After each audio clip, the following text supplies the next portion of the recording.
So today I'm going to show everyone how I made this bitless bridle out of just a caveson. I know this camera angle is not the greatest, but it's for the later part. But it's just a caveson.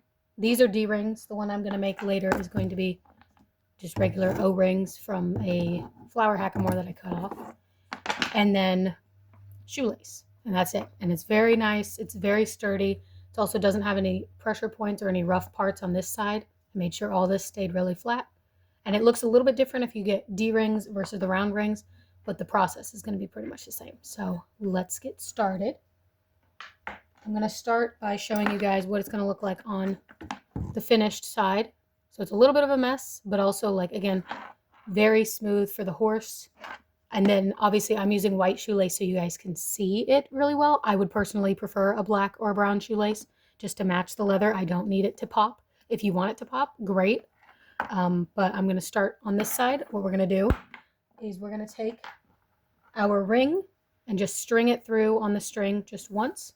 Try to make these pretty even. It doesn't super matter, especially if you get a really long string. So this is just half of a regular shoestring. So half gets you one. Yeah, half gets you one shoelace. Sorry. Half of a shoelace gets you one side of your bridle. So one full shoelace is both sides. But you're going to start crossing it over. It doesn't really matter which way, but you're just going to cross it. And this, it does get kind of difficult, and I'm hoping this camera angle doesn't ruin this. But you're going to go across. You're going to have to use all of your fingies. And then you're going to go through the ring here and then bounce back like so to the other side. And now, as sturdily as you can, you're going to cross and do the same thing here. So you can see it's right now oriented this way. We want it to orient this way. But as you pull on this side, it'll do it. And I always go through the middle of the ring and then to the outside. I don't want to go under and then back out, if that makes sense. Probably didn't. But so now you have something that looks like this. You can kind of see the three there. Kind of almost looks like a division symbol or something. And now we're going to go back around. You just pick one side to work on at a time. You're going to go back under, take through the loop, and then over. So it looks like that now, where you've gotten two. And this is where the strength comes in for the bridle, in my opinion, is the fact that it's going back and forth, but it's not stitched. It's not going to pull really on the, like, a specific point of the leather. It's just going to pull on the entire thing at the same time. So now we've got this side done. What I usually do is literally make a knot, which now I can't see where my hands are, so you guys don't get to see. But I'm just going to make something to kind of steady it so I don't have to hold this side the whole time, which is nice. And you can kind of make it pretty tight. Why is this not tightening? Oh, it's because I did this backwards. Okay. Well, just give me a second. I can't see my hands when I do this camera angle. Okay. So we get this side secured. And it looks it's pretty loose right now, but it's going to get tighter. So now we're going to go to the opposite side, which is now the bottom side, basically. We're going to go under the leather, back through, go through the ring, and then back under again. And as you do this, you'll be able to tighten it so it doesn't move as much. But when I store this, I always just do that. I don't know why. It's just kind of a personal preference. But now that we're here, on one of your sides, doesn't really matter which, you're going to go now under your last loop, which is this one here, and then bounce back like so. So then now you can kind of adjust. You can make it super tight. I like it to be pretty tight. And I can kind of hold it in place here and then pull with this string so that it gets nice and snug. And now I'm just going to hold this out of the way for a second, and I'm going to tighten this side. And now it does not matter which side you tie the knot onto, the final knot. It's going to be a surgeon's knot, so 2 loops.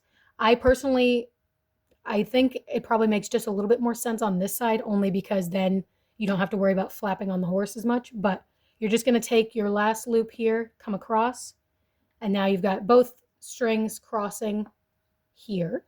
And then I just personally prefer to use the longer one to do the double loop, just because it kind of evens them out. But you're just going to loop once and then loop again before you tie. It's the same way as if you see a lot of people do their bridle strings that way. And I'm pretty sure it's called a surgeon's knot. And you're just going to tighten that. And now this can literally be it. What I'm going to do, and what I recommend is get some, like a candle or a lighter, cut these shorter, melt them, and then you can even literally just put a piece of tape, put whatever. But this is secure enough as it is. But some people prefer, like, you can just keep knotting until you run out of string, whatever feels right to you. But this part is super secure. So on this one, the first one I did, it ends a little bit differently. It still ends in that surgeon's knot. And then I just kind of kept knotting it here just to kind of make sure I used it all. So that's where oh my God, my voice. That's where the aglet ends. And I just keep it on there just in case I have to untie it or redo it. But it looks a little bit different because it's nice and clean and flat here. Nice and clean and flat here versus this one kind of turns into a little bit of a mess. But it's a symmetrical, sturdy mess. So it's okay. But that's literally it. So then you get both sides. They look like this. I tied this one on the underside, so it's actually facing the horse just because that's where I tied it just for the demo. But I think I'll go get a lighter if I can find one, and I will cut these down, make this the final iteration, and then show you what it looks like in the finale. Okay, so I just came back. Here is the final result on both sides. What I decided to do after that first surgeon's knot is I just went around the bottom of the like side here and then did a double surgeon's knot. One, because then it uses up a little bit more length so I don't have to cut off as much. And two, because then double safety, double security. And then it's just a nice clean thing. These could probably even be shorter, but I like having a little bit to work with in case I need to tighten these at any point, which this is the same knot that I use on all my bridle strings with similar material or leather. And I've never really had to tighten them unless I'm changing something. So I'm not too worried about them, but did on the same side, made them match. So it is absolutely kind of a clusterfuck here, but I really like this because it's very secure. It's pulling against basically the entire piece of leather at the same time instead of like doing just one string. And then you're not really pulling at all against this part or this part. So you don't have to really worry about this getting looser, which I really like too.